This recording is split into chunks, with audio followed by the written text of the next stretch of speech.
Alfredo, buenos días. ¿Cómo te va? Muy bien, Estefi. Buenos días a todos. Los preparativos electorales se intensifican y en cierta forma distraen la atención de los problemas de liquidez del sector público y del sector privado. Parece que los cálculos electorales de oposición apuntan a que si la crisis continúa, se deteriora más la credibilidad del gobierno, mientras el gobierno calcula que si patea para adelante la crisis perderá menos popularidad y dejará el fardo a un opositor que llegue a Carondelet con capacidad reducida de gobernabilidad. Por encima de esos cálculos está el bien común. Guillermo Lazo, buenos días, bienvenido a Contacto Directo. Muy buenos días, Alfredo, gracias por la invitación y quedo a sus órdenes. Usted ha prometido un cambio de modelo económico, pero para eso debe ganar las elecciones y la transmisión del mando es en 15 meses. Entre tanto, el problema de liquidez del gobierno se solventa succionando la liquidez de los otros sectores de la economía. Apuntar a la dolarización, entregar títulos del Banco Central a contratistas del gobierno y municipios como medio de pago paralelo al dólar. Alfredo, yo quiero poner una nota de esperanza a todos los ecuatorianos. Es posible salir de esta crisis con un cambio de modelo. Dejar de depender altamente del petróleo y abrir espacio al comercio internacional. Dejar de depender de la deuda pública y pasar a promover la inversión tanto privada, local como internacional. Esos son dos ejes que van a permitir que el Ecuador pueda cumplir con un objetivo fundamental de un plan de gobierno. Fuera de los extremismos del terrorismo económico, fuera de los extremismos de la continuidad del populismo económico, hay que transitar por el camino del centro, de la sensatez, de la prudencia. ¿Cómo? Tomando decisiones que dejen claro, por ejemplo, que el Ecuador no puede exportar impuestos. El Ecuador no puede exportar el excesivo costo de los servicios públicos. El Ecuador no puede exportar el costo que significan los excesivos controles del Estado. Por eso es necesario, para promover la inversión, para promover el comercio, recortar el exceso de impuestos, recortar el exceso de gasto público, recortar la ineficiencia de las empresas públicas del Estado, promover acuerdos de comercio, alejado de los prejuicios ideológicos.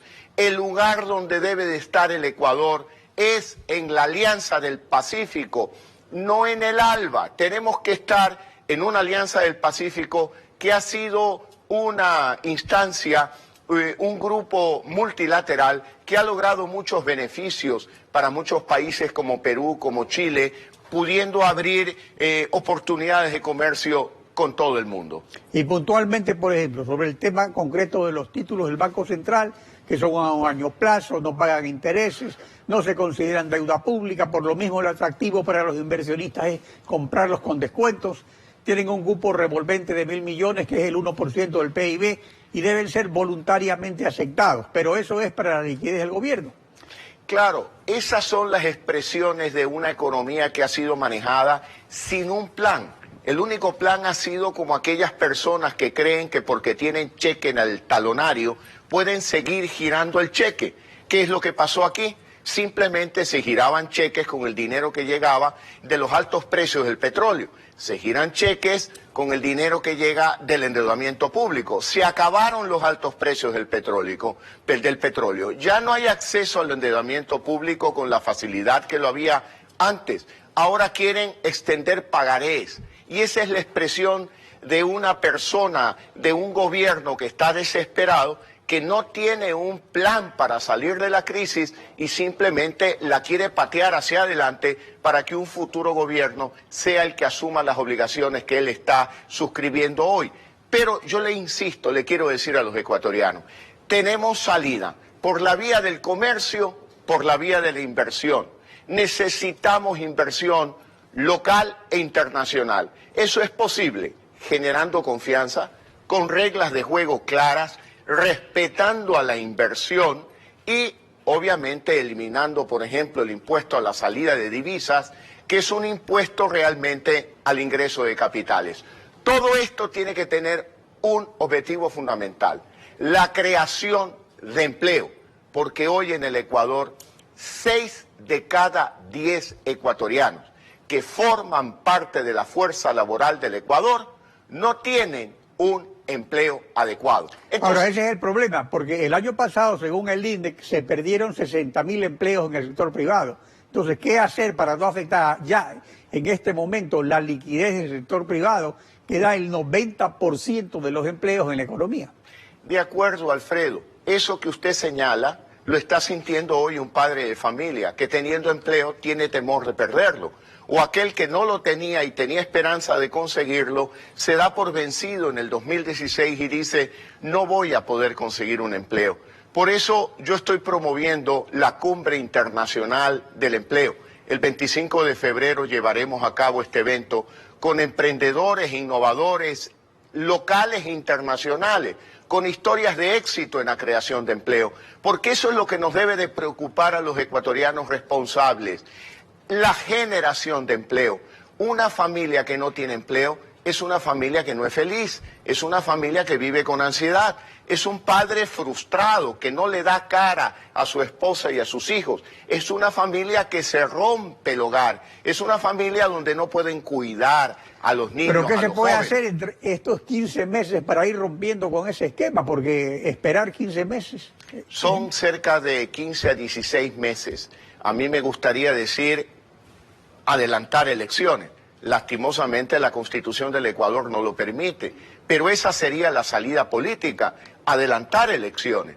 Pero en este caso no se puede. Lo que sí se puede es promover un cambio en el Ecuador para evitar la continuidad del correísmo, porque esto es más de lo mismo, es decir, una crisis que se puede profundizar. Necesitamos un cambio de visión total, dejar a un lado prejuicios ideológicos, complejos personales, encarar acuerdos de comercio, trabajar con los mejores economistas del Ecuador, como yo lo estoy haciendo en este momento, buscando en todos los lugares del mundo a los mejores economistas, a los mejores expertos, para poder encarar con entereza, con firmeza, con prudencia, con optimismo y con ganas de trabajar para que el Ecuador salga de esta crisis.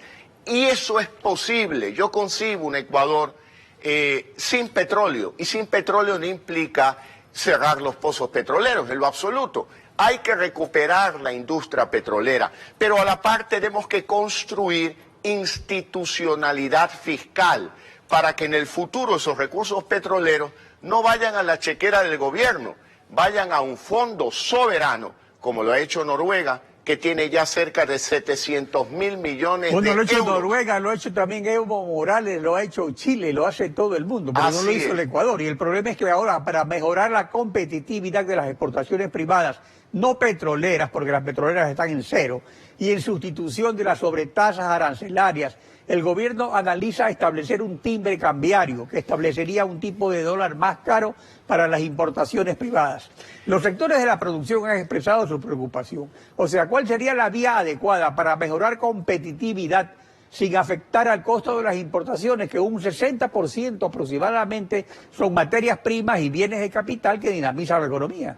Alfredo, partamos porque el diagnóstico está equivocado. El gobierno dice que el problema es el sector externo. No. El sector externo es la consecuencia de un problema fiscal, de un excesivo gasto público. Entonces usted tiene que controlar el gasto público por un lado y por otro lado tiene que fortalecer la dolarización trayendo más dólares de economía. ¿Cómo los trae?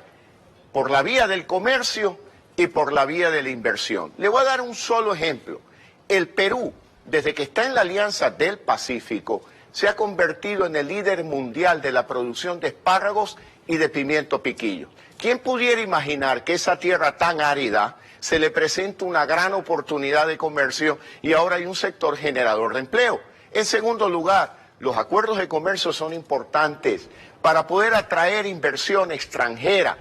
Ejemplo, cuando una gran empresa o industria de electrodomésticos o electrónicos aterriza con una gran inversión en el Perú, no lo hace solo con el propósito de vender televisores, refrigeradoras al Perú, sino para desde el Perú, aprovechando el acuerdo de comercio con Estados Unidos, exportar productos peruanos hacia esos mercados.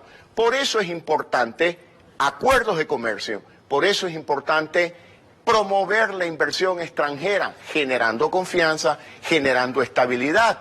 Y para poder ser competitivos hay que recortar el costo país. Un exportador no puede exportar impuestos, no puede exportar el excesivo costo de muchos servicios públicos, no puede exportar lo que le cuesta tanto control del Estado sobre la actividad exportadora y las distintas actividades del país. Pero eso significa que si se recorta el gasto público, también se eliminan ciertos impuestos, porque aquí hay una maraña de impuestos. Hay que ir a un sistema tributario simplificado, en el cual predominen 2 impuestos básicos y no existan el resto, como hay en muchos países modernos que su economía funciona adecuadamente. Hay que simplificar el sistema tributario. En la campaña del 2012, y me ratifico hoy, yo anunciaba la eliminación del impuesto a la salida de divisas, porque es un impuesto al ingreso de divisas. La eliminación del impuesto a la tierra agrícola, que es un tema fundamental.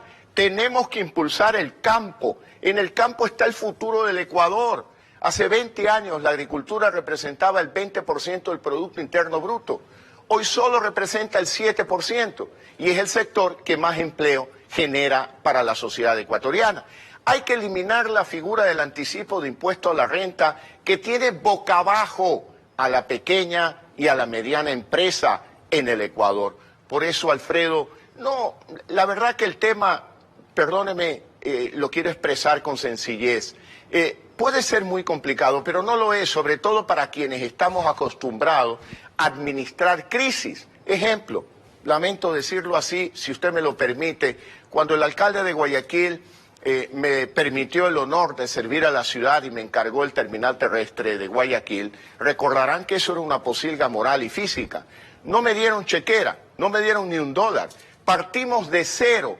Y en 5 años inauguramos el terminal terrestre más moderno y más grande de América Latina. A ver, construimos institucionalidad. Para cerrar otro tema, su visita a Venezuela, ¿cómo funciona la unidad de la oposición?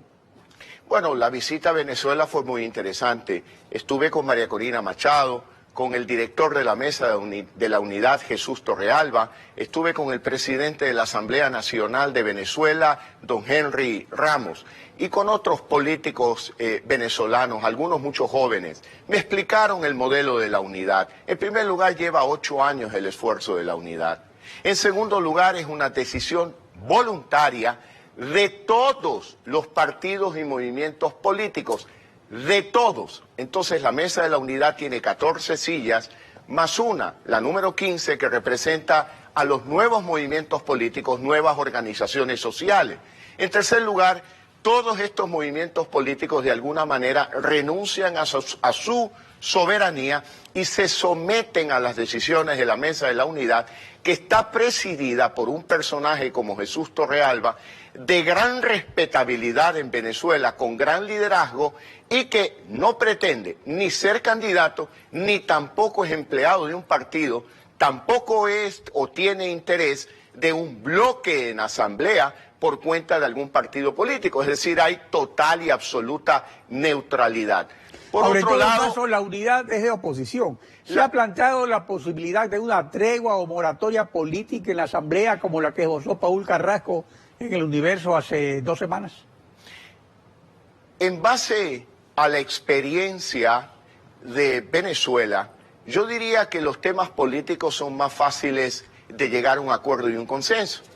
Pero es que Venezuela no solo tiene una crisis política, pues. Venezuela tiene una crisis económica pavorosa que los está llevando a definir crisis humanitarias en materia de salud y por lo tanto requiere una salida que probablemente sea casi una cirugía sin anestesia. Por lo tanto, ahí yo concibo que hay un problema porque la visión ideológica de un comunista no es la misma que la visión ideológica de un liberal y por lo tanto ya se están produciendo lo que yo percibo, no me lo dijeron, pero roces internos que en un momento dado llevan a que ese espacio de la Mesa de la Unidad sea una democracia dirigida que restrinja la libertad de un ciudadano venezolano por escoger el candidato que él quiere, no el que le den escogiendo. Hay un detalle que es fundamental. En Venezuela no hay dos vueltas electorales, por eso ellos le dan mucha importancia y mucho peso a las primarias. Cuando les conté que en Ecuador hay dos vueltas electorales, me dijeron, bueno, pues ahí está la solución, porque la primera vuelta electoral funciona como primaria y la segunda vuelta electoral Pero eso es para las definitiva. elecciones de asambleístas, digamos, que tampoco hay acá. Sí, las elecciones asambleístas son en la primera vuelta, probablemente. En todo caso es una realidad diferente y fue una experiencia interesante ver cómo están funcionando. Es una experiencia interesante. Yo le planteé a todos la necesidad de construir una unidad latinoamericana para crear un contrapeso al Foro de Sao Paulo, un contrapeso al socialismo del siglo XXI, porque eso es fundamental. Ellos están manipulando a la gran masa pobre de América Latina. Ya existen, ha existido siempre la Internacional Socialista, la Internacional de Derecha, eso existe. Bueno, pero deberíamos de revivir una instancia regional latinoamericana que le advierta a los ciudadanos de la manipulación de los pobres, porque pareciera ser que aman tanto a los pobres que lo fabrican todos los días, cuando de lo que se trata es dejar a la pobreza atrás y generar oportunidades de empleo para cada ciudadano. ¿A efecto de qué? De que deje de ser inquilino del Estado. Bueno, pues ese es el negocio político de la pobreza. Bueno, en todo caso hay muchas cosas de que vas a hablar. Guillermo Lazo, gracias por su participación en Contacto Directo. Gracias a usted, Alfredo. Son las 7 de la mañana con 18 minutos, nos vamos a una pausa. Al volver, ya está en nuestros estudios